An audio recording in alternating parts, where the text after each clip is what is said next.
Alright, ladies and gentlemen, welcome to another edition of Late Night Dominion, episode 27. I'm your host, Aegon, and glad you could join us. You can see our lovely new layout. It's going to get even better over time, so, enjoy. So, to get us started, take it away, Beetle. Yeah, how's it night? Episode 27, The Way of the Warrior.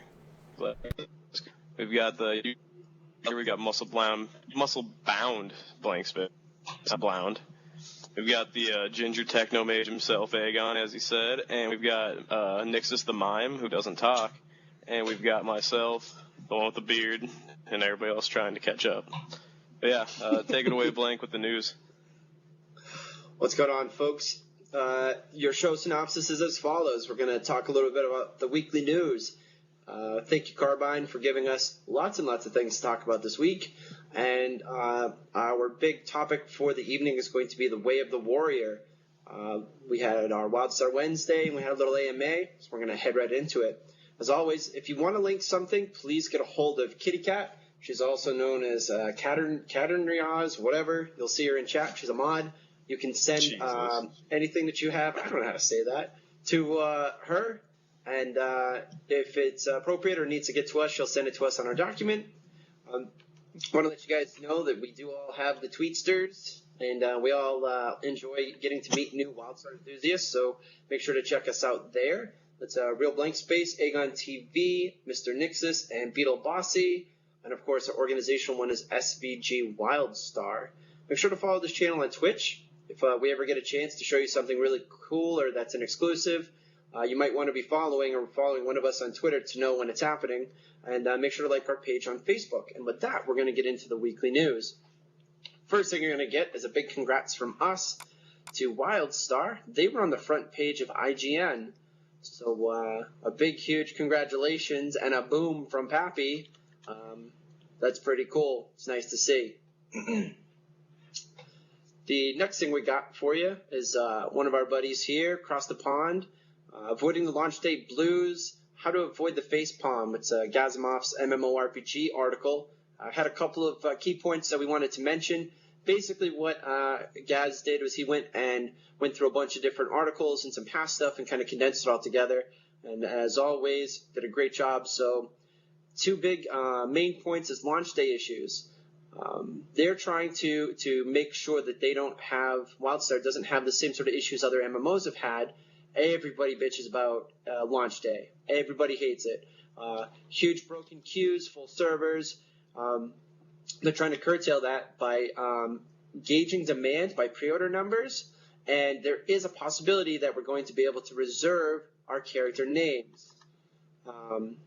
They've also discussed that by having open tagging, this may help decrease the waiting for that special quest mob to spawn. Because now you go up, you hit it with a bunch of people, everybody gets credit, you're able to move on. And there was a discussion about during the winter beta being opened up, it's possible that they're going to have more stress tests. And I put my own little question mark in here. Maybe we'll see some marketing ones where they're not only looking to stress the server, but they're looking to try and drive the hype train a little bit. Beetle, do you have some thoughts on this? Yeah, you did a great job pointing out some of the big points with launch day issues for games and what they have. And I think every developer really tries to, nail these things. Even big games, I'm sure the Battlefield servers the first day sucked. It's just like you can try to gauge with stress tests and pre-orders and all that stuff, and I really don't feel like there's been a developer that's done it 100% correctly. I can't remember the last time that I haven't logged into any of my games day one and been like, oh yeah, super stable.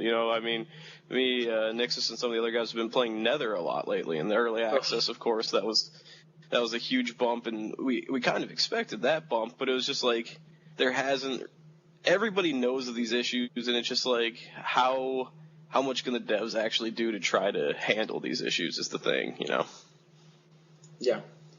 So we wish them luck, and going forward from that too, the other big issues that they have is, a lot of people rush through. I know I've done this in other games where a game comes out and you want your name, so you don't look at how your character looks. You type your name in, you hit next, next, next. You learn the fastest way to do it if you can. There have been games that there was an open beta for Guild Wars 2. Those stress tests they had.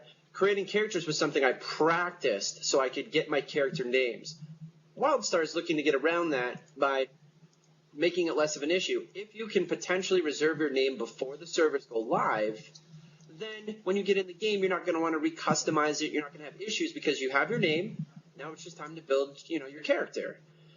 There was also kind of a discussion here about the economic implications of cred. Right now, cred is purely and specifically 1 month of subscription time. This may or may not change in the future, and they can't really judge the potential until the economy settles down, which will be months after launch. There was also kind of and this made me really, really sad, a potential what would stop the game from launching in the spring. And what we were told is that content and combat, if there isn't enough quality, fun, leveling content, and if the gameplay isn't solid enough, if they look at things and they say, this is not, what we're looking for going forward, they're really not joking. They want to make sure we get the best possible product. So if they look at it like this is just not meshing well, this is not working, at its core the way it's supposed to, it wasn't totally out of the water. Hopefully, with this winter beta coming up, they're able to smash out all of the issues that they're worried about, whether it's infrastructure or whatever else is on their plates. But Beetle, some comments on post-launch stuff? Yeah, we talk about whether or not they have the content there with such a large game. We had spoken, earlier shows about gating the raids and stuff like that at certain times, because I've known certain developers of games that we've played in the past that they launch it without the end game being finished. I'm not talking like Guild Wars 2, what do I do end game. I'm talking you get to level 50 dungeon and you're getting, odd loot that doesn't have the correct names and stuff like that. So it's you just want to see that content there, and I think that would be something that would push them back if they didn't have, oh crap, we didn't finish zones 40 through 50 in time, that kind of stuff. So, but I could see them possibly gating raids if they needed to, if the raids weren't done, but since they have a whole raid team working on that specifically, I don't see that happening. Nixus? Yeah, sorry, I was just testing my mic there to see if it's the feedback's coming from me. So, one of the things we've been talking about here is the end game content, making sure that that's ready whenever, your game launches and stuff, because God knows that there's going to be those crazy people who are going to get there in the first day or two.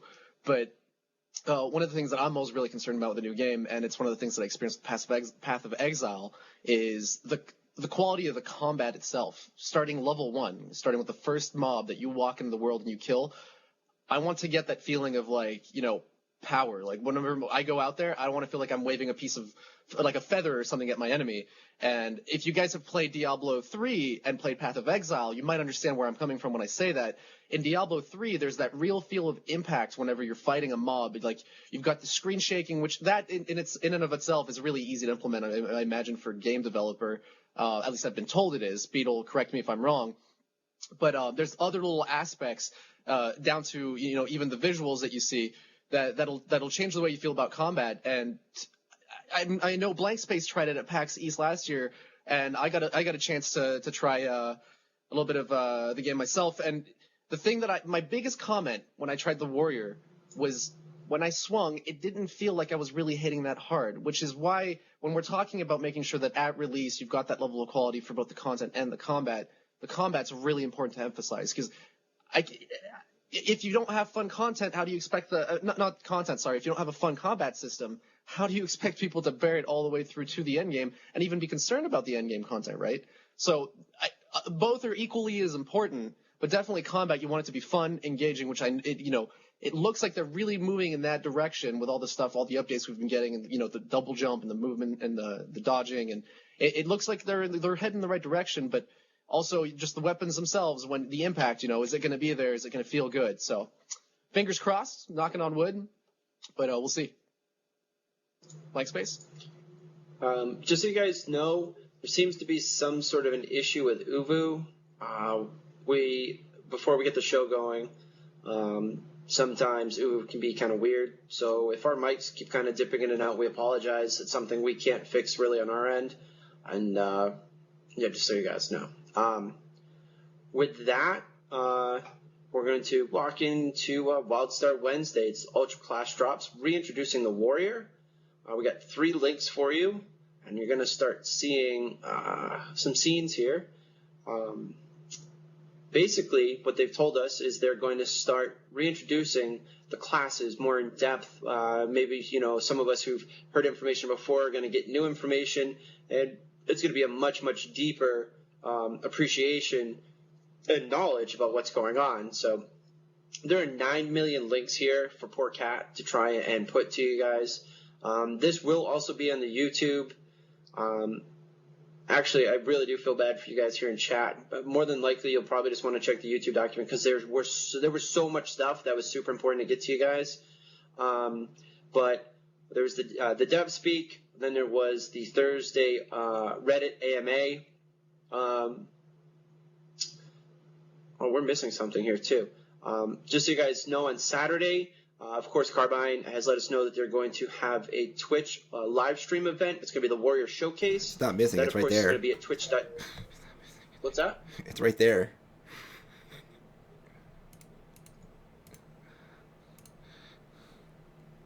Okay, yeah, no, I understand that. It's going to be at twitchtv.wildstar. You're going to get a couple of links about them talking about it and their page. Now, there's been, along with the news that you need to know about, like the stuff for this weekend, the disclaimer was captured by Mission Nexus. They put up all their stuff. The community at large has still been trying to solve what was put in the disclaimer. I'm not sure. I'm going to look the chat here. I heard that it was solved in IRC approximately 10 minutes ago, but we don't have a confirmation on that. If somebody in chat could let us know if they did fully get it and what it was supposed to be, that'd be awesome. So Reddit and both the Wildstar Central Community and the IRC Wildstar channel, along with everyone else on Twitter, have been hammering at it. So if you haven't seen it, check it out. To the disclaimer guys who put it together, that's really cool, and it's definitely one of those things that we enjoy about being a part of the Wildstar community. It looks like they're saying they're nearly there, but not there yet. Of course, we couldn't go a week without having some cool Carbine Vines. You guys are going to get some links. I don't believe we got scenes for these. There was a sneak attack on the new LevelUp, which is flippin' amazing. It's only 6 seconds of your life, folks. You should definitely go check it out. And then there was one from a content designer from Connie, Griffith, over at Carbine. You should definitely check that out. And with that, folks, we're going to go from weekly news to topics of the show. That is what you need to know, and that has happened in the Wildstar Nexus Galaxy. I don't even know. I'm trying to come up with a cool line. Maybe you guys can help me with that for this week. It's a work in progress. So we're going to go to our next segment, which is topics for the show. What we have here is the Warrior. All of this awesome, juicy information. Hopefully we're going to get some talking back and forth here. There was a very large AMA. I believe it was completed today. We're going to start going through what you guys need to know about what changes have happened, how Warriors are supposed to work, and significant details that were put out on this AMA. So, first things that you need to know. Warriors are going to have access to abilities that protect other party members. Some of the names that we got: Defense Grid, Plasma Wall, and Sentinel. Defense Grid is a protective zone around the Warrior that reduces damage to all inside. Wildstar likes to do this. They like to give us things where it's skill based. Okay, we will reduce damage, but you have to be nearby. Again, that's one of those skill things. It's not like everybody nearby to the shout gets reduced something. No. You have to be near the source of the person giving it to you. Plasma Wall is defense to allies behind the warrior. Does that mean directly behind? Does that mean anybody in a cone behind? Who knows? And then the last one here is Sentinel. Give up some armor and grant your armor to other people. Is that percentage based? How is that going to work? I think that is, like, some of these things just get me all excited. This is one of those. Like, I think that's a really cool mechanic. Add some extra armor and then give it away on a really tough fight that has AoE damage. Who knows? Beetle, you got some thoughts on these? Yeah, this kind of goes with explaining how important positioning is in this game, and with defense grid and plasma wall, like just like you said, like being able to give those things to your other teammates. It's all about the position. Yeah, I could just pop plasma wall, but if no one's behind me and they're all in front of me fighting, like who's truly benefiting from that? And Sentinel sounds interesting, but I feel like I need to see it. Like I need to see that in action to understand fully. I need to see some numbers with it, that kind of stuff. Because if I'm a tanking warrior, why do I need to give my armor to someone else? That kind of stuff. So, Nix? Well, I had some people discussing this earlier, and they were kind of theory crafting exactly how that could work as a buff class almost, rather than being a full tank class. What you'd have is one of the members in your party building DPS. However, they would also be wearing like heavy armor, that kind of things, and they'd have like a second set possibly to which they could switch to during certain pulls, and then they would sacrifice their armor to the main tank for him to be able to absorb, the huge amount of damage that's coming in from that specific mob or whatever the deal is. Now, it's cool and all to think that you can have that kind of a spec in a game, because I'm all about having those weird builds. Back in vanilla, and I've said this in previous shows, when I played my survival hunter, I built crit, and I had my polearm, and I'd go around raptor striking thing, and people didn't like it, but it was fun, and like when I played my beast mastery hunter, all I wanted to do was off tank, and people, it's like, out of the meta, it's fun having a buff class that didn't heal, but rather gives you maybe immunity to CC and extra armor and these kinds of things. Would be a fun new concept. Not necessarily a new concept, but it'd be a fun new addition to an MMO. We haven't really seen that too much in recent MMOs. At least I haven't.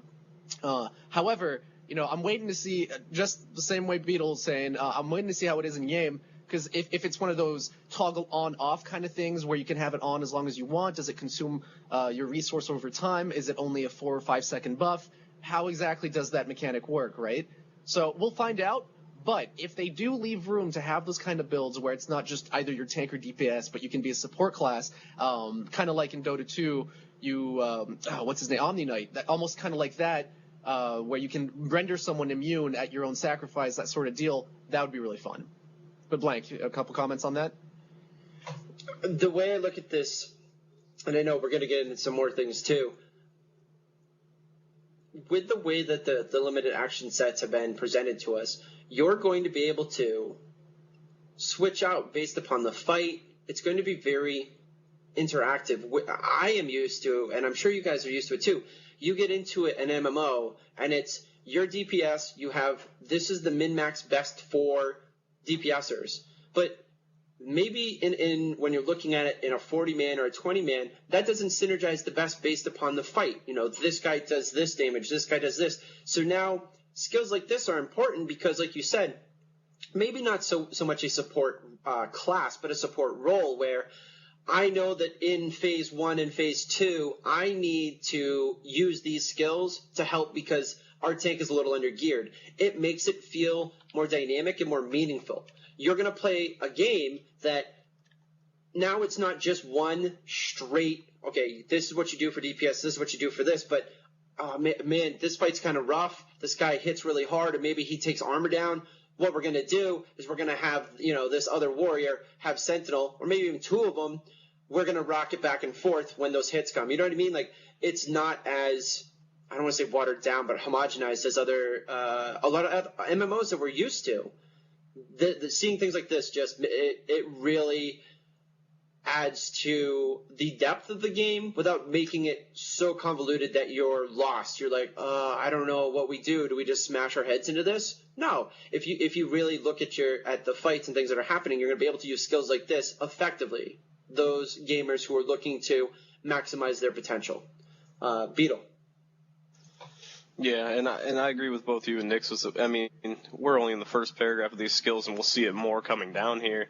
But this is the kind of stuff, just with Sentinel and that explanation and examples, is like, I would love to make one of those builds, just like Nick's was talking about, like, oh, I'm sitting here and maybe I don't even have a sword equipped on my warrior, and I'm just sitting there like Sentinel and like something else, and you're just like sitting there like ooh, and you just keep giving like the main tank stuff, and all of a sudden he just becomes ridiculous. Like, that's just like those weird little builds that someone just like posts on the forum is like, you guys know you can just do this, and then all of a sudden the warrior doesn't become a melee, and you're just like, oh, I don't need to build a resource for this. I'm just casting these instant casts. It's like, that's the kind of stuff that I hope to see. Awesome. Hey folks, just so you know, our chat moderator had to just restart her stuff. So if you have any links or any things that you want to submit to go into the forum or document, please send them to the Late Night Dominion. That's the one with the video camera on it, or Nixus. So with that, we're going to pop right into taunting. Taunting is always very interesting. Some MMOs force you to, they pull a mob straight to you. In other games, they make you reduce damage. Let's talk about how Wildstar is going to do it. Excuse me. All taunts are skill shots, is what we've been told. Taunt sets the warrior temporarily to maximum threat, but it resumes normal place once wears off. You can potentially get a shorter cooldown. There's also Intimidate, which sets your warrior to max threat and remains there once it wears off. Longer cooldown. So we're seeing a good balance here. Temporarily have it, or max threat and keep it there. We're also being told that Taunt Intimidate reduce damage to all other group members while active. So we're being told it works well in PvP. The key point here is it does not force a target to change in PvP. I'm going to say that this is a big, it's a huge deal. It's a lot of implications for PvP, but it's also nice to know. One of the things I want to know, and I wish I had been there, is taunting, is what they're aiming for by taunting is you automatically hit the top of the threat, so then it's up to you to continue to generate it, so that it doesn't bring the mob to you, but you're automatically at the top. Or, because with other MMOs, you pull it. The mob comes directly to you. What we're hearing about Wildstar is that it's going to put you at max threat. So it's effectively doing the same thing, but you still have to continue generating threat to stay on top of the threat aggro list. So, again, a lot of cool implications. We're going to get into it right now. Nixus, let's hear some thoughts from you, man.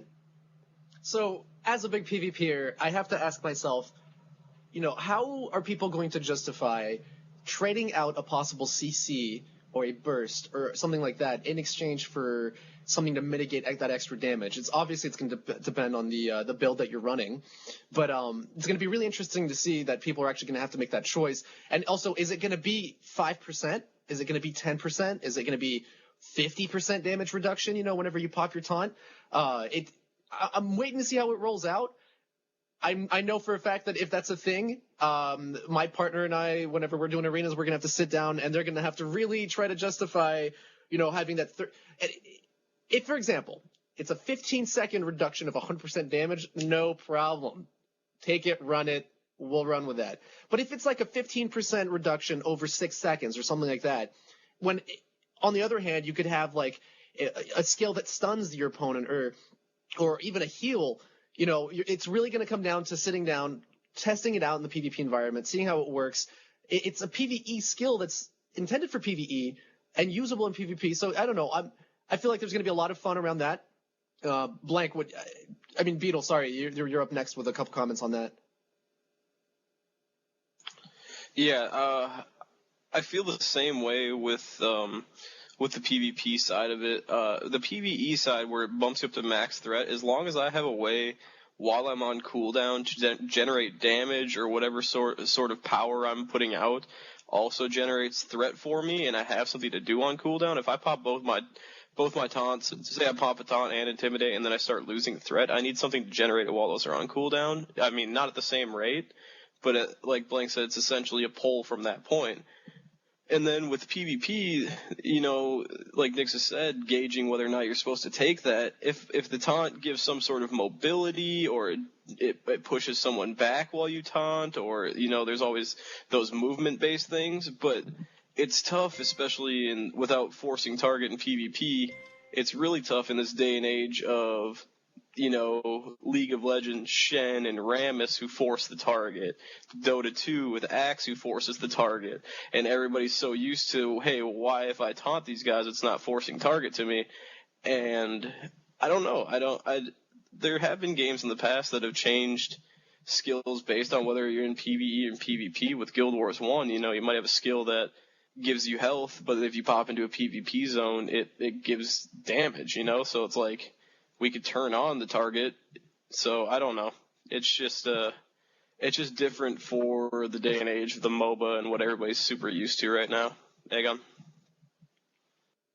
Into what Blank was wondering, I mean, I just kind of cliff noted these notes on Taunt and how it's going to work and how it's going to wear off. They mentioned that like the shorter cooldown, the standard taunts, they will temporarily put you on top as soon as it wears off. If someone's done a lot more DPS than you, you will drop back down to your position really fast.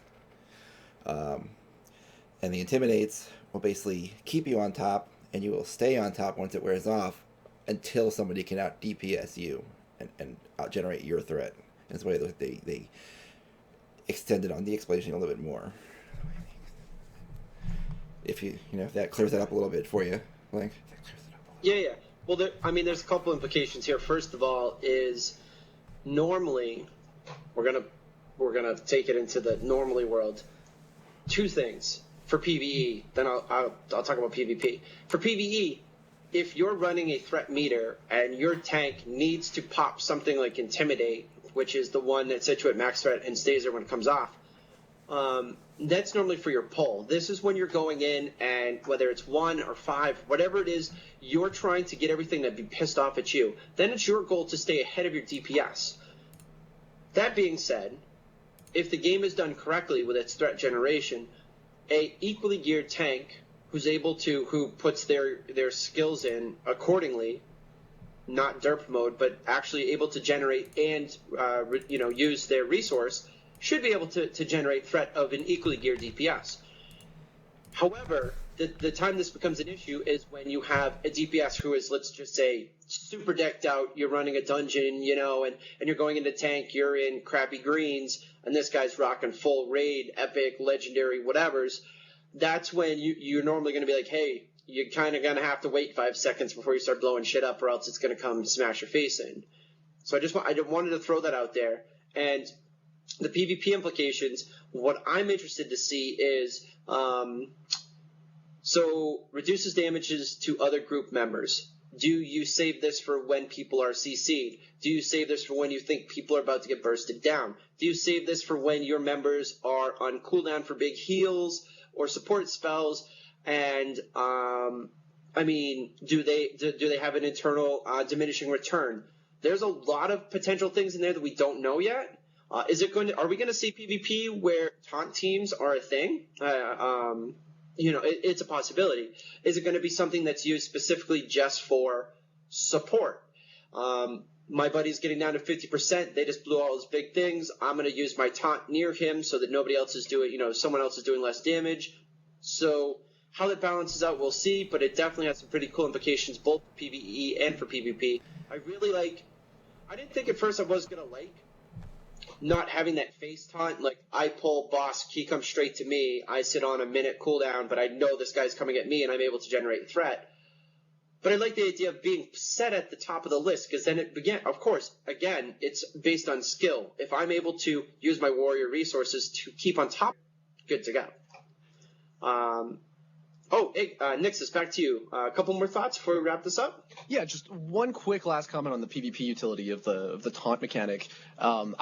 When I was talking a couple minutes ago, I was saying that basically you only have to consider the damage mitigation that would provide. But now that I think about it, Wildstar's really going for something innovative. They're looking for the old school with the new school, and it's like, who knows what kind of skill mechanics they're going to have that we haven't seen yet. I was just randomly thinking of how. Well, not randomly, but I was thinking about how you could apply a taunt mechanic in a PvP situation and have it be useful, outside of the damage mitigation. And let's say you have an attack that works the same way Gyrocopter's rocket does in Dota 2, where you place it on the ground, it loads, and then it starts moving, and it has a health bar. Or, for example, let's say there's a pet class, with stuff that we have not seen yet that could potentially be in the game and make a taunt, useful in a PvE environment or PvP environment. So to go back to the example of having a rocket like Gyrocopters, it's heading towards your heal. You know that he can't afford to take that damage. You run in, you pop your damage mitigate, you pop your taunt, and you take the damage instead of him. Or there's weird ways that you could make that work. It would make more sense if there was like a pet that you needed to taunt, but you never know how it could work with skills themselves. But it's fun. I'm waiting to see. I think it could be really interesting in PvP. All right, guys. With that, we're going to move along here.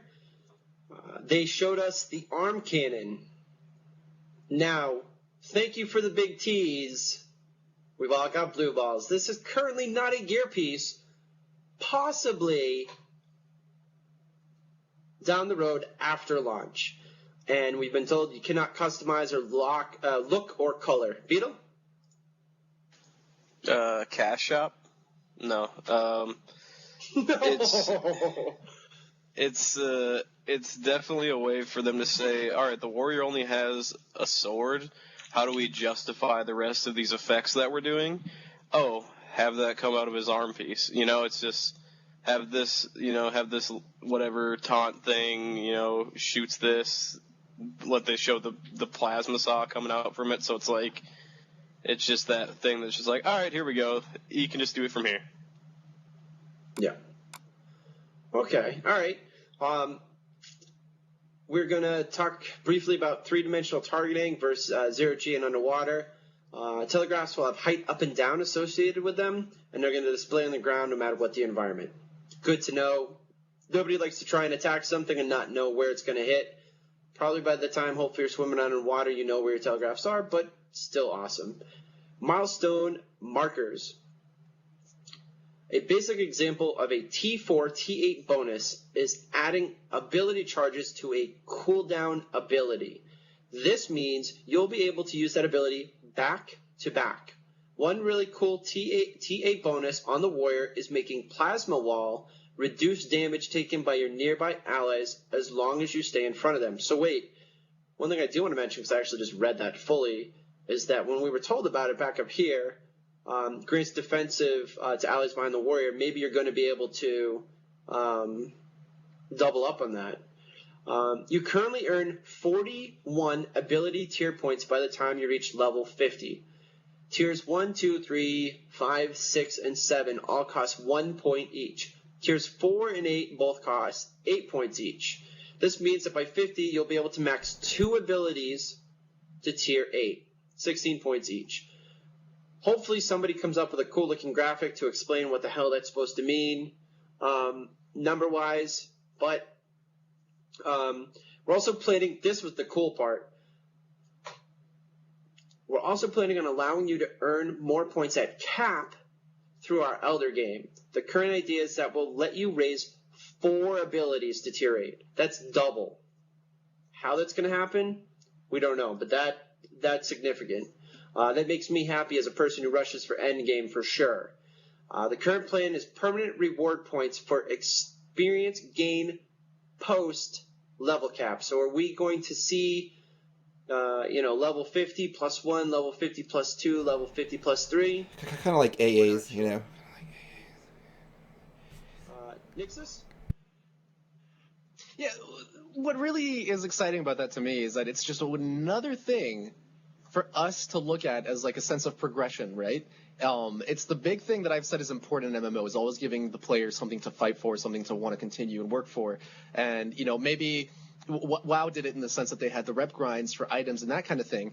But to me, that wasn't enough. You had to be more diverse than that. And I think that, I talked about how housing is going to be a sense of progression last week, and how you're going to be able to work to get items and show that off through your house. But now on top of that, the harder you work, the better your skills get. And it's just, I think that's a really fun way to look at it, that, in every aspect of whatever you're doing, whether you're trying to get gear, level up, improve your skills, all those kinds of things, you're always going to have something to move forward and be like, all right, if I keep doing this in a week, I'll get to here, my skill's going to do twice as much damage, or it's going to have this extra boon, you can call it a boon or a buff or whatever you want to call it, a perk. But just one quick comment I want to make on that. Really fun. Beetle? Yeah, just another way that you can level it up through the tiers, and once you hit a certain tier point, that skill changes the look, or it gets a different little particle effect on it. Let's shout that out one more time. I know how much work that is, but the permanent reward points, some people are saying the Guild Wars 2 skill points. I kind of see the Guild Wars 2 skill points you gain throughout the entire game. This is, end game, we stopped you leveling and now we're giving you reward points. I see this, the way they worded it, I see this as the end game currency, a shard, a gem, something like that. I see these being, purchasable end game currency for gear and such. Aegon? For me, I look more at the implications to your character build. You're only going to have 4 skills that you can max out of 40. So, each character is really going to think carefully. It's called balance. Oh, I know it's balanced, but it's something you're going to really carefully think about on that end.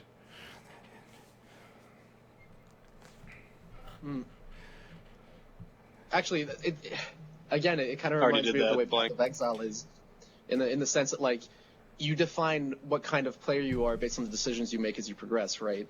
And a lot of people have been happy having the dual spec and that kind of thing in recent MMOs, being able to not take on one role and be stuck in that role forever. And I'm not saying this is going to be it's going to be 100% if you level up these 4 skills, this is going to be your role forever.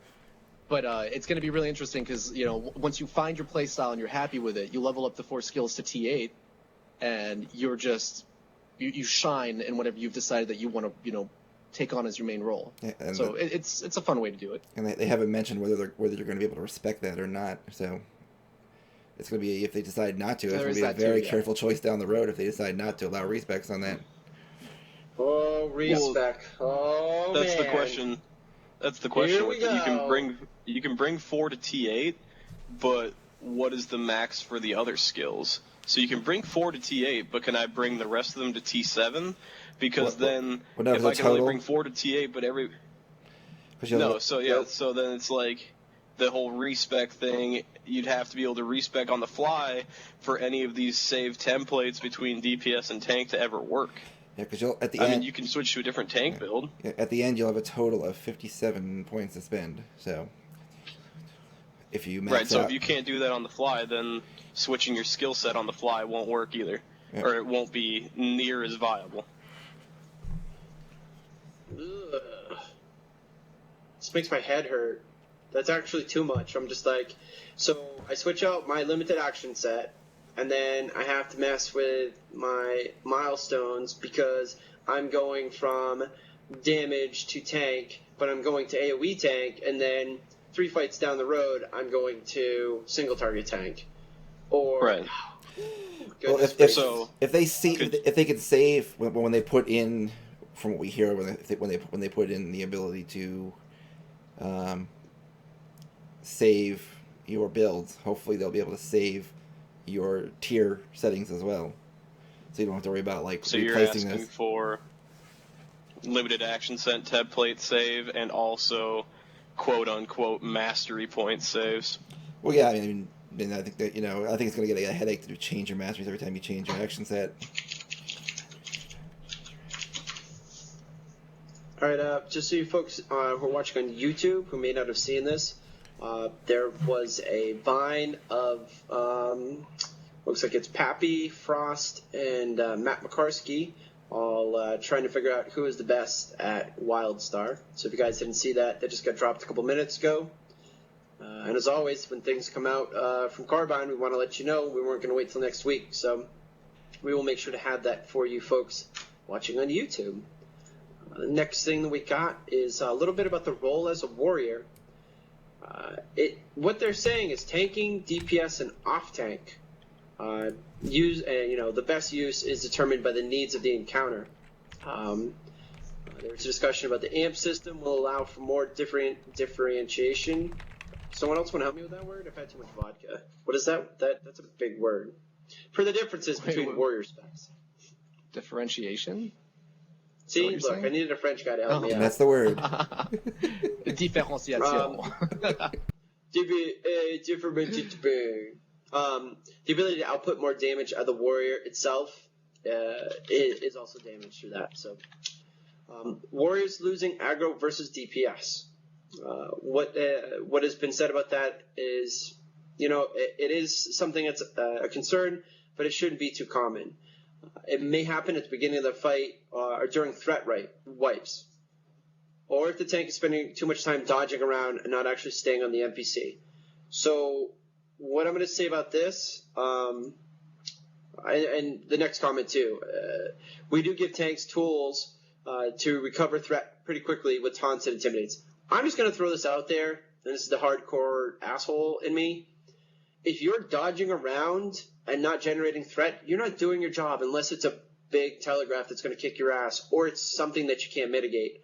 On a threat wipe, by the way, if you're doing a dungeon, a boss, an encounter, and threat gets wiped, and one of your DPS runs out and attacks it first, they deserve to die for being stupid. So it sounds like they've made it pretty strong, so the threat issue should not be a big deal for warriors. And all the stuff they've kind of mentioned are working with a team that's, if you're working with a team that's cohesive, you shouldn't have to worry about it. A threat wipe means don't DPS, let the tank grab aggro. If you're dodging your ass around and missing out on threat generation, that probably means you're a crappy tank. So don't want to piss anybody off, but I had to say it. Beetle, go ahead. Yeah, this is always my huge worry, because it's just like what Vintro said in chat. Yeah, but it's fun. I've recently noticed, playing games recently, it's just like, we may not have been taking them seriously, but so many group wipes and stuff like that just because of someone not letting the tank go first and initiate. It's always the tank's running forward, and then the ranged, let's say Terra, the ranged archer shoots it 3 times or does a power shot, and you're just I'm 4 feet away. Give me, just chill out. And then or it's hey, give me 25 seconds on mob to generate threat. No one with their ADD nowadays can give you 25 seconds and let you generate that threat. I always have somebody coming in and attacking. I'm just come on, really? And I'll just leave it at that. It just makes me sad. It's just come on, let's just you can go die. If the threat gets wiped and then all of a sudden you go, go die. It's fine. DPS very slowly. Now throw dots. Now throw more dots. That's every time I see. That's what I think of. No one knows how to DPS slowly anymore. It's just roll the keyboard, roll the keyboard. Man, it's only good if I'm smash the shit out of this. No. Your numbers are high. Yes, your numbers are high, but L2P it. You don't need that. I don't know. It's just frustrating sometimes with that. The biggest thing, if you guys have never played super hardcore competitive, you learn that 20,000 DPS maximum is awesome, but if your ass is dead, your overall DPS damage, not DPS damage, sucks balls. Oh yeah, you did a huge burst, 20,000 for 15 seconds, but because you're a moron, you then got killed by the boss because you grabbed aggro, you're wearing leather armor like a derp tard, and you got smacked in the face by the big hammer, now you're dead. So when we look at who did the most damage, when the guild leaders look at who helped out the most, your ass looks great DPS wise, but you couldn't sustain it and you're dead. So, pro tip. Yeah. Sometimes you just sit there and you just kind of We're just gonna wait a little bit. We're just gonna relax. You were up 100K, but you had 4 more deaths than the DPS below you. I'm looking at the DPS below you. That's like, hey, I know how to stay alive and deal with my shit. It's like, you can go balls to the wall and Rambo it all you want, but I'm sure any healer a la Nixus will be like, is this the 3rd time I've res this dude? Let me PM. Well, no, that's when you just stop resing him, and you're just like, turn off recount, please. It's just no res. Mm-mm. We used to have that as a deal. We used to tell people in one of my old WoW guilds that you're not allowed to run recount. If you talk about fucking damage before the boss is dead, we're gonna boot you out and bring in the number 3 or number 4, and everybody after the fight is allowed to go look at Wordle logs or whatever. But talk about it before the boss is down is unacceptable. Nobody cares about your DPS if the boss isn't dead. If the boss is not downed, shut up, because you have nothing to be proud about. Uh-oh, I'm going to mess up my mute microphone. Is this working? Yeah, we can hear you. We can hear you. You're good. Now? Now you're fine. You're good. Yep. Yeah, hit the button with a microphone, and then it puts a red slash through it. Then that means you're not talking anymore. I feel like that whole last conversation I had it while it was muted, so now I'm really confused. So, but everybody answered me, so like I don't know what's going on. We'll talk a little bit about threat management. We touched on it briefly and discussed its PvE and PvP implications. I just realized my phone is on. I hope nobody texts me because it's going to be loud as hell. Currently, they are tuning threat management to be fairly easy as long as you stay in the fight and use your abilities effectively. Kind of what I said earlier. As a warrior tank, you will generally have no cooldown basic ability, menacing strikes, and no cooldown primary attack that requires kinetic energy to be used. For those of you who are new to Wildstar, kinetic energy is the warrior resource. Sometimes it's called rage, it's called whatever. In Wildstar, it's called kinetic energy. That is your resource that you generate by attacking things. A few cooldown-based rotational abilities, and then a mixture of taunt, crowd control, and oh shit buttons. The mixture really depends on your confidence in your healer and other group members. That's good to hear. That's what we're looking for threat management, honestly. And again, this is the bar that Wildstar is setting. They're going to give us a good base to start with, but those that are effective with their limited action sets and their milestones are going to be able to tank more effectively than others, even if you have crappy gear. Warrior viability in PvP. We're being told that tank warriors are definitely viable in PvP. This is not always the case in some games. Protecting your allies and objective in PvP is a viable strategy. You always want somebody to, potentially soak damage or be there to take CC in the face or just run forward with a shit ton of health. In arenas, a tank warrior will focus on protecting their allies and controlling enemies.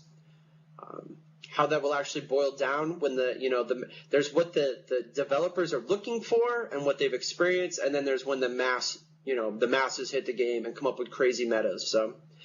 In battlegrounds such as Walatiki Temple, tank warriors are fantastic mass carriers. In Halls of the Bloodsworn, tank warriors are fantastic for the offensive push to push the advantage and capture control points. Hard to push that big fat, what is that guy? The guy with the chain gun in Team Fortress 2? That's what I imagine every time I read that. Heavy. Just thinking of the guy the heavy just sitting there with a medic behind him, just like, me, I'm not moving. So, in war plots, there's an element of PvE. War plots, by the way. And tank warriors are perfect for defending their war party from enemy war bots. War bots? Question mark.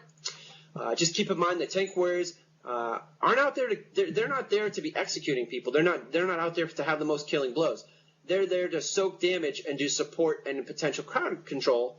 And apparently, we're being told that this is a stat that is tracked on the scoreboard. Pretty cool. So. On that topic of discussion, Nixus, let's hear your thoughts. Well, now I'm kind of going onto this whole, I'm branching out into all these different potential situations that could happen in PvP now that you've got warrior tanks being viable in PvP. What I'm going to start by saying is I'm going to have a lot of friends that are going to be really happy that, they'll be able to flag carry as a tank and that kind of stuff and do whatever. But the fact that they're going to have right there, it says it right there, war plots, an element of PvE, war bots. I'm imagining those are going to be AI. Now you're going to have tanks. They might even be needed in PvP. Like that might be a kind of, who knows how strong these war bots are, and like who knows what other kind of mobs you're going to have in war plots or even in battlegrounds. Who knows what's going to go? Who knows what's going to happen? So the fact that they're making it so tanks are going to be viable, and on top of that, to kind of backtrack a bit and talk about the support tank we were discussing, rather than having it be, for example, in a battleground like Walatiki Temple, rather than the tank being purely the flag carrier, if on top of that you can sacrifice your armor and give it to the top DPS or whatever it is, and people are trying to kill that DPS who's like a spell singer, for example, who's supposed to be squishy, and they're not understanding why he's not dying and why he's so tanky, and then he realizes that there's the tank support in the back, like channeling his armor to the top DPS. Well, then you've got more of a purpose now than just being the flag carrier. I think it's going to be fun if it ends up being something that's viable. I'm hoping to see it, and I'm just happy to see the war plots thing. The fact that you're going to need tanks, or maybe not need them, but they're going to have a role if the enemy unleashes an army of I don't know, zombie Chua on you that are all like AI, that kind of thing. So we'll wait and see. Vito, what are your comments? Yeah, that war plots thing is such a tease, and it sounds so awesome, and like I'm so ready for it. But I also want to say that I'm also ready to be the mass carrier for the temple, because I love playing objective game types and all sorts of games, and for like my class, I'm leaning towards the most to be a great viable objective carrier. Is awesome to me, because I love being good at that and just figuring little nooks and crannies out, and yeah, I'm excited. It will be interesting. Oh, Aegon, go ahead. Throw your 2 cents in here. I mean, well, not only that with war plots, but we also know that raid bosses are gonna be able to throw them down on the war plot. So if you don't got your tank to deal with that, another job for them.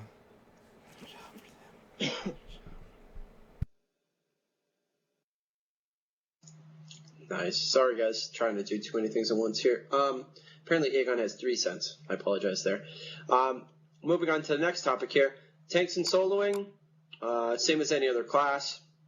Their content is soloable, and you'll be able to group up with other people. So even if you decide to be all tanky from the start, you're not going to be too far behind those who decide to potentially go DPS. I'm sure that, like any other game, you're not going to see the big, huge significance until later on. That those big milestones for like 20 or level 20, level 30, where you start getting some of the better skills, or you start building yourself in the direction of where you're going. So, word class defining cooldowns.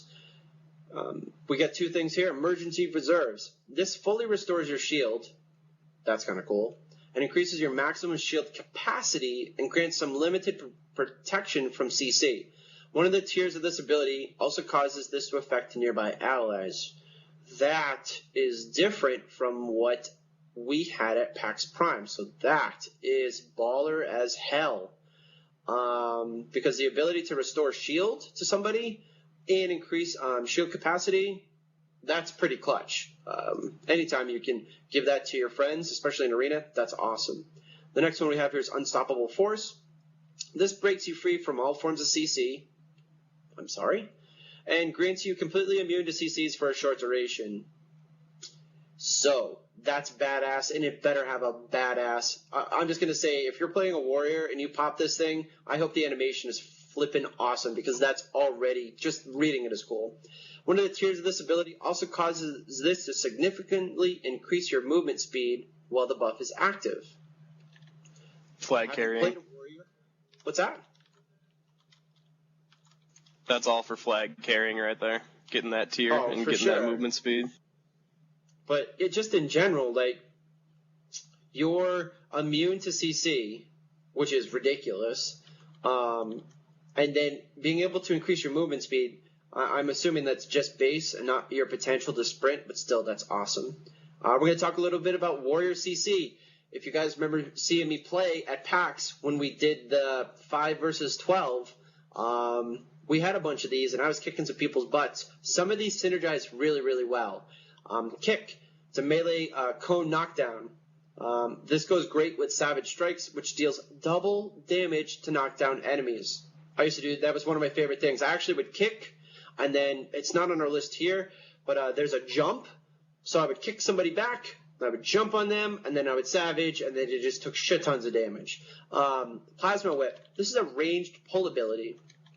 You know, when those spell slingers are trying to run away, you're able to grab them, yank them back. Kind of like Scorpion. Get over here! We've got Tether. This is a ranged skill shot that hits a single enemy and anchors them to their current position, preventing them from moving more than 10 meters away unless it's destroyed. Tethers are going to be one of those, I don't feel it's as strong as Blind or Disarm, but it's going to be one of those things where it's like, hey, we caught this guy out of position, let's just drop this here. Or, we're all going to burst this guy down, we're just going to drop a tether, because he's going to be so focused and freaking out about trying to get away that we're just going to be able to dump tons of damage on him. Tethers are going to be pretty cool, but for those that are really, really skilled to get the maximum amount out of them. Flashbang. Guess what this is? We've seen it. We've talked about it since we saw it when it was revealed. Being blind. It's terrible. It's the worst thing ever. Hit your enemies with this and watch them fumble around, cry, wish they could see things. It's disgusting. And, of course, we've heard about Taunt. Reduces the enemy's damage to your allies. Talk a little bit about tanks using ranged DPS. While they do have some range for the arm cannon, most abilities are melee. Their ranged abilities are shorter than those of the Spellslinger and Esper. So obviously, when it comes to playing the range game, you're going to sit on cooldowns. You know, like I said, the jump to not create a closed distance, using your tether to perhaps be able to get on somebody. You're going to have a hard time with the Spellslinger and Esper if they're able to make distance and or stay away from you while you're trying to chop their head off. A little bit of a topic here about Warrior Mitigation versus Stalker Dodge. Stalkers dodge on par with Warrior Mitigation, but healers play a big role in how well the tanks perform as well. I hugely am worried about this. We'll get on that in just a second. Also, Redacted, who knows what that could be, will give warriors a run for their money as the main tank in almost any situation. Oh my goodness, could you please just tell us by now? Please. Stalker Dodge being on par with Warrior Mitigation. These are, when it comes down to, and Chris, maybe you could get into a little bit about, as somebody who develops games and has to deal with these sort of variables, Stalker dodging means taking no damage at all. Mitigation is from what I understand, is armor. So if you have a Stalker that has dodge and a warrior that has armor, and if I'm incorrect, somebody please, let me know. It's really not on a healer. I disagree with that. Those are tanking variables. This person can dodge. How much dodge can you put on a Stalker? If you can get a Stalker with more dodge than a warrior can get mitigation, it turns into a calculus number crunching where Stalkers dodge 40% of the time at max. But a warrior can mitigate 25%, but that doesn't count for critical hits. It's a whole big deal. So is there anything you can kind of maybe show us a little light for about this aspect of mitigation versus dodge? Because I'm really wary about how it will play out.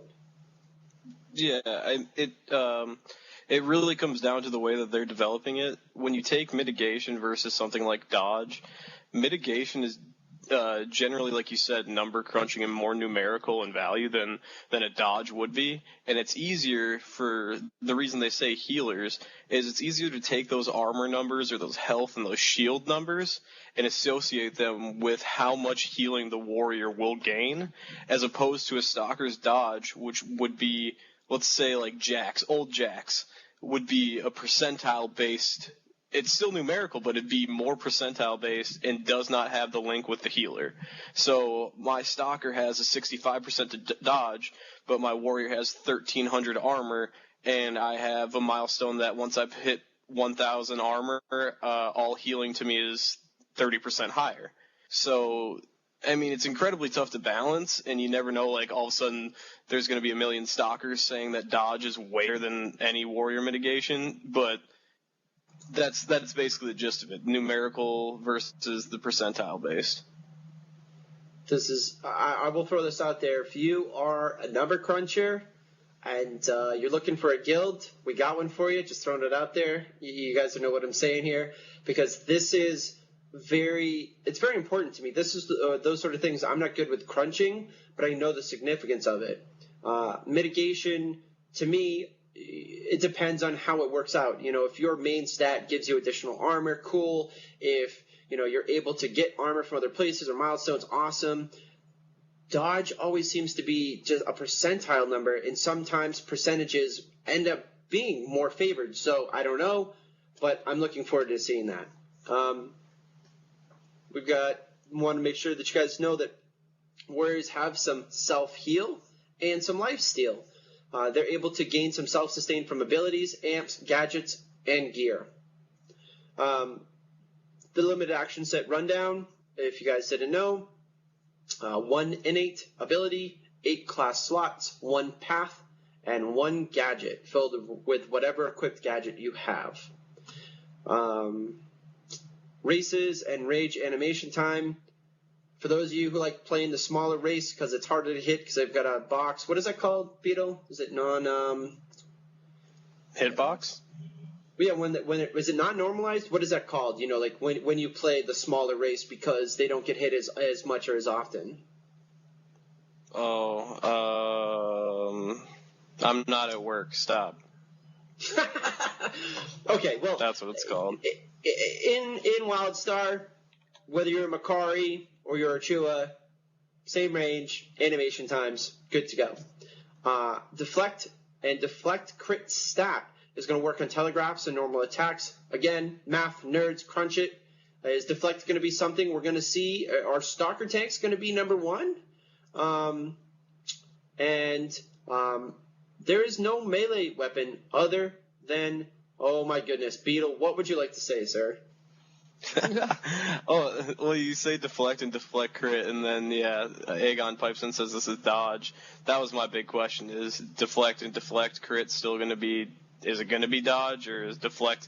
Because yes, Aegon, I understand this could be dodge, by the way, but if deflect is across all professions, then why wouldn't warriors build armor, health, and deflect and be just as viable as the stalker at that point? That's why I think they're different, personally. Well, they always in the AMA is that deflect and deflect crit is your dodging stat. I got a feeling that stalkers will get bigger bonuses from deflect than other classes will. Mm-hmm. Wait. Because I didn't get to tune in for the AMA because I was at the gym getting swole. Deflect and deflect crit is different than dodge, unless I'm confused. Because I said that's the stat that's being used in the game to determine whether you dodge a telegraph or a normal attack. Okay, all right. So there's some sort of secondary thing that's happening for dodging and stuff. Okay. Interesting part here. Melee weapon other than swords? No. At this time, maybe in the future post-launch? ? Cool implications there. Beetle? They've said in the past it's for animation quality. Yep. So we could see something different in the future, and that would just be all sorts of awesome sauce. Feeling on self-healing for solo content and non-healers. As long as you're able, or as long as you have to sacrifice something, such as damage per second, we are fine with giving non-healing classes some sustain. We're talking about normally the melee peeps, or those who don't have a heal. You'll find on abilities, the warrior can heal his shield through various abilities, and through amps that give things like life steal or heals when you crit. Yuck. Heals when you crit?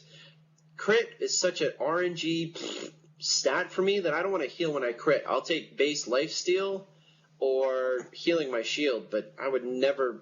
Healing when you crit is it's always the lowest weighted variable I've ever seen. If you don't like healing when you crit, do you like crit heals? No, look, in context here, I'm playing a warrior, okay? I'm running around. I need to lifesteal because I'm soloing shit by myself. I don't want to heal when I crit unless it's some sort of really awesome variable where, like, I'm healing half as much as I crit, which would be a normal hit anyways. I would rather have generic lifesteal or an ability that I can use, like it's saying the warrior can heal his shield through various abilities. Yes, please. Thank you.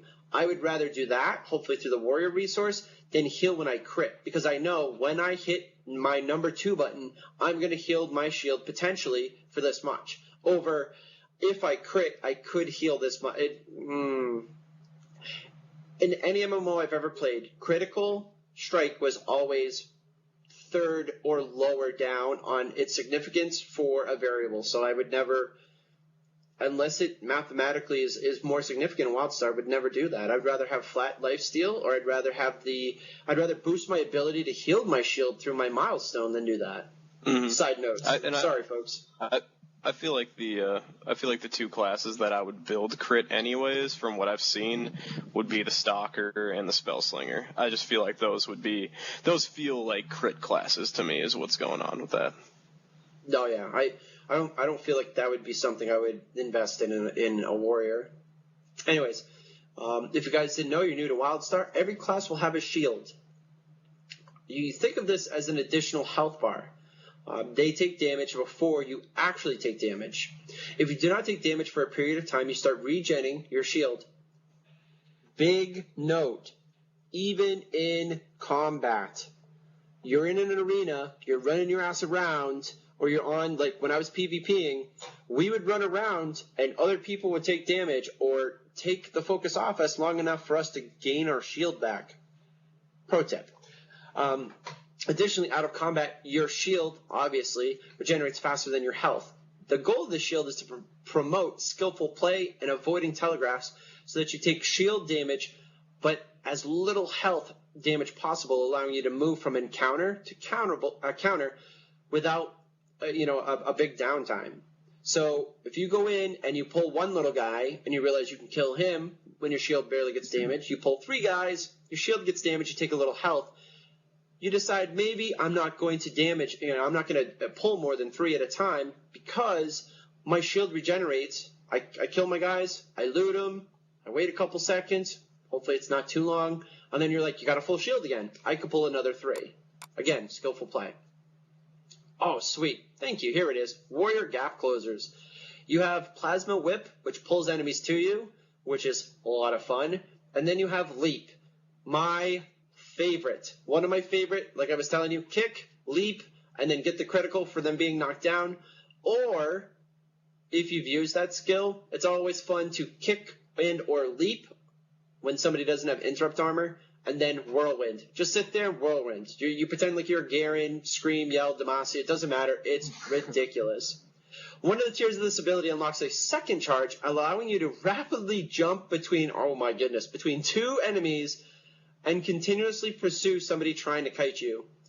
That is ridiculous, and that was not in at PAX, because that would have made me, I probably would have been giggling like a schoolgirl. That is awesome. Wow. I'm reading a lot of this for the first time, so I'm super excited about it. We got a little bit about deflect and facing.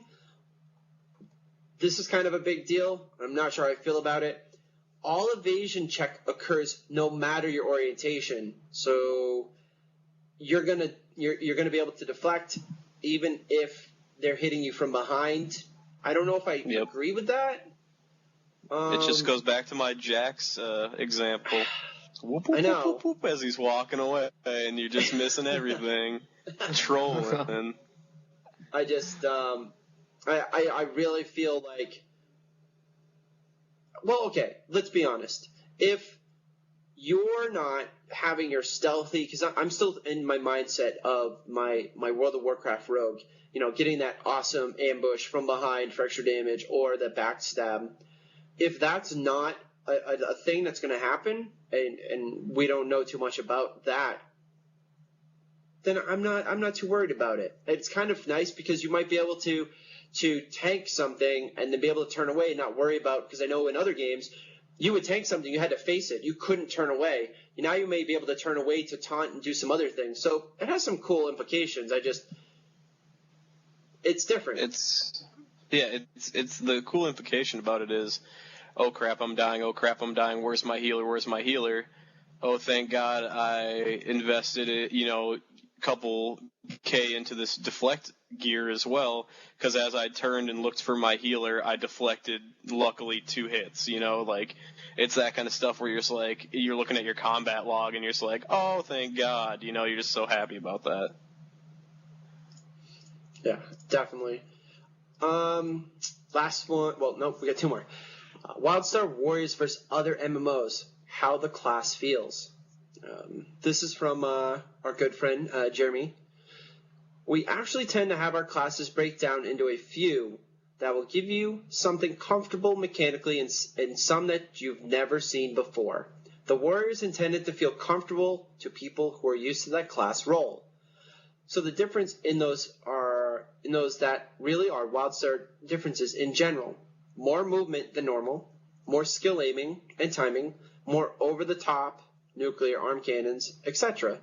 Hopefully these are enough to leap familiarity pitfalls. If not, some of the other classes are much, much more exotic, and that's obviously by design. That's a quote. We understand, and for those of you who may be new, the MMO Wildstar is going to give us things that we're used to, but they're also letting us know. I mean, when I was at PAX, explaining to people you can't stand in that.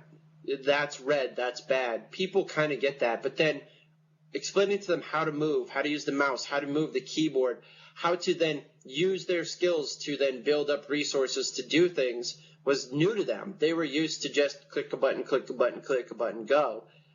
But a lot of people enjoyed it so much more. The Warriors are very familiar, but with a Wildstar flair. I mean, for those of us who've been here for a while, we're used to that. That's awesome. For those of you who are new, it's not that steep of a curve. Don't jump into something crazy like a Redacted or a Spellslinger. Who knows how those are gonna feel running around for the first time. But the Warriors should feel pretty comfortable. And the last big point we have here. Oh, Beetle, go ahead. Yeah, I think you nailed it on the head there.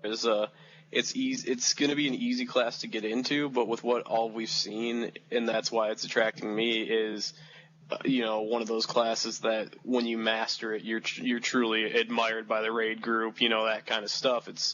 There's going to be warriors out there that people just know. It's going to be like, okay, yeah, he knows what he's doing. This is the kind of skill set you want to be doing, and that's while it may be easy to get into, that's what I'm looking forward to, is making it all it can be. What did I have to say? What was that? Army? Be all it can be? Sorry. Wow. It's be all we can be in the army. If anybody knows what movie that's from, I Will Love You Forever. Last thing to discuss here is overlap for Warrior Tank versus Warrior DPS in gear and skill set, your LAS and whatnot. There is a heavy overlap while leveling. However, at cap, these are 2 distinct things. You're going to have a totally different LAS. You're going to have a totally different milestone setup. They are specialized by Elder Game. And me, I'm going to knock on a little wood here. I hope that it's either built in the game or add-on setup so that we're able to quickly transition from I need to AoE tank, I want to do PvP, or let's keep it. Let's keep it in one place. I'm the main tank. I need to tank this one big guy in front of me. I need to switch into this, my gear, my whatever. Then I need to do off tanking, or I need to AoE tank. I need to just pull all of these pissed off guys here. I hope that the specialization and optimization of as me as a player is made so it's fluid. I hope it's not something that I literally have to sit there and be like, here's this skill, here's that skill, here's that skill. I really hope that that's something that they understand at launch is going to be necessary for people to maximize their effectiveness, and hopefully for people like me and a lot of people in the guild and some of you guys watching, that you're going to want to go in and do a dungeon, and it's not going to be just go in and tank and spank everything. I'm sure there'll be those sort of encounters, but that's not what Wildstar is is, telling us. They're telling us it's going to be rough. So I'm hoping they realize that we're going to need that sort of a tool going forward. Like, we're going to need to be able to switch these things out. How about you, Beetle? Yeah, that's the thing again. It's like, but I feel like in the raid or dungeons in this game, warriors and other tanks out there are gonna pray to God for a tank and spank mob. It's like there's gonna be like I can already tell like one of my monitors is just gonna be like, all right, what instance is this? My first mob does this. My second mob does this. Oh God, I can't wait till 6th mob where I can tank and spank. The first 5, I'm avoiding teleporting enemies who drop AoEs or something. Like it's just like I feel like with the difficulty levels and what they're going for, yeah, warriors are just gonna just hope for it, and it's gonna be awesome. And then you're like, oh, thank God, I get to kind of chill out for a second. It's definitely going to be interesting. With that, folks, that is your Subterfuge Late Night Dominion. Sorry, I don't know why I said Subterfuge. I was looking right here at chat. That is your Warrior breakdown from the AMA. We talked everything about the ways that they're going to be able to taunt. Talked about the arm cannon. That's not going to be there. Milestone markers and what do those mean? A little bit about the roles. Losing your aggro versus DPS. Threat management. All the way down to potential mitigation versus dodge for the stalker. And all the way down to gap closers and how it feels versus other MMOs. We have two, looks like, kind of silly questions. I guess feel free to answer the first one there, Beetle, if you'd like. Yeah, I guess we could do the first one. Oh God, Nixus, don't touch things. First question from Dorian. Since I missed last week, no shave November in full effect here. I haven't really shaved for a month before this. You'd have to ask these guys. Looks like Nixus might be trying. I'm trying. Doing my best.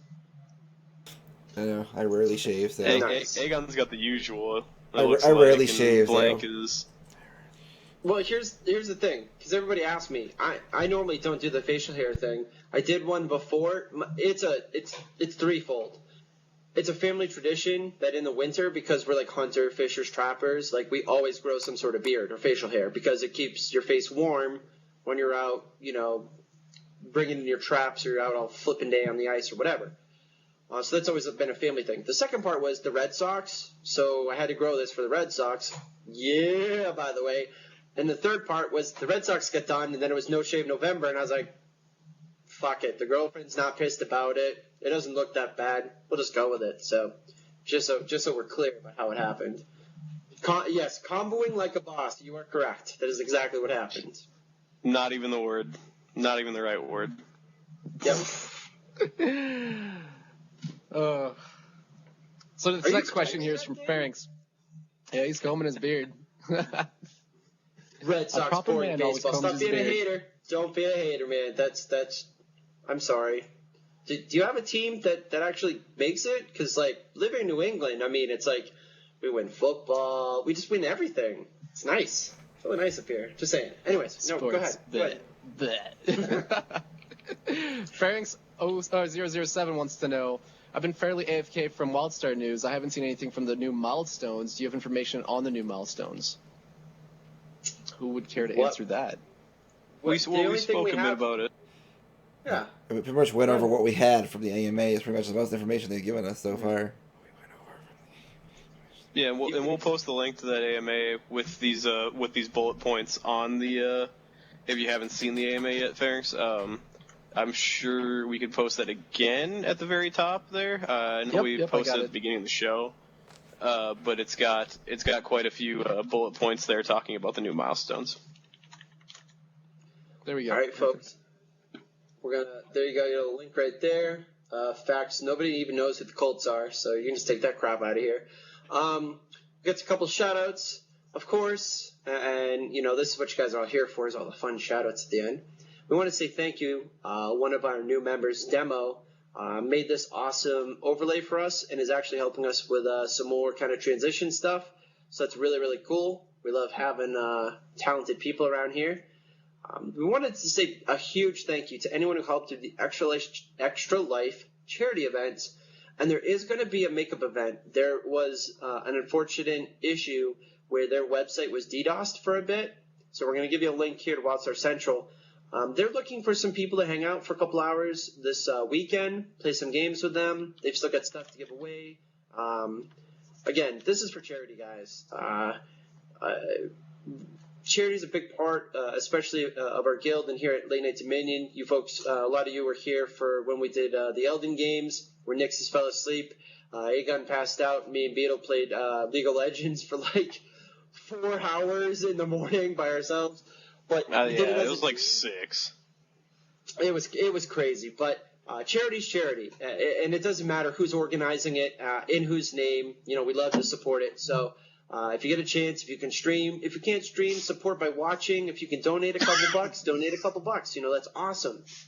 We have some news for those of you who are super active, have a fan site or a guild, or are just interested in Wildstar. We're going to be releasing our town hall information on Wildstar Central. You're going to get a link here. The tentative dates are the following. It's going to be Monday, November 18th for North America, Australia, and Southeast Asia at 9 p.m. Eastern Standard Time. Oh, and the second day that we have is going to be Tuesday, November 19th at 1 p.m. Eastern Standard Time, or 1600 GMT. We're going to be hosting these. I will be streaming them to Late Night Dominion, and they will be posted up to YouTube for everyone to see. The last time we got together, we talked about everything from the community to fears, concerns. Big props to the developers. If the developers have a chance, they may or may not stop by. We don't know, but those are the dates. We're going to be updating the post, and we're going to be working on a format. We are looking for organizations or responsible people who want to help moderate. Moderation means that you don't get a voice, but are there to help facilitate the event. And we're looking for people, whether it's a fan site or a guild or whatever, who are willing to help out. And it is potential that we might actually have Nixus streaming. Just so you folks know. So again, we appreciate you guys stopping by. I hope you guys enjoyed the new layout. Big thanks to Demo again. Good luck with the charity stream this weekend. We hope some more people stop by, donate, and come pick up some free stuff. We want to say, we really enjoy doing the weekly news for you folks for Wildstar. It's a lot of fun for us. We hope it's a lot of fun for you. Please make sure to follow this Twitch channel. If we ever do get some kind of cool world exclusive, whatever, I don't know, talking to, Troy on his day before or whatever, you want to know, when things are going on. They send you a little email. Make sure to check us out on Twitter, Real Blank Space, Aegon TV, Mr. Nixus, and Beetle Bossy. And make sure to like our stuff on Facebook. More information and stuff being put up on there. And with that, we're going to have a fun little scene on our way out. So everyone go ahead and say goodbye while we transition out. So thanks, folks, for stopping by. Folks. Have a good night.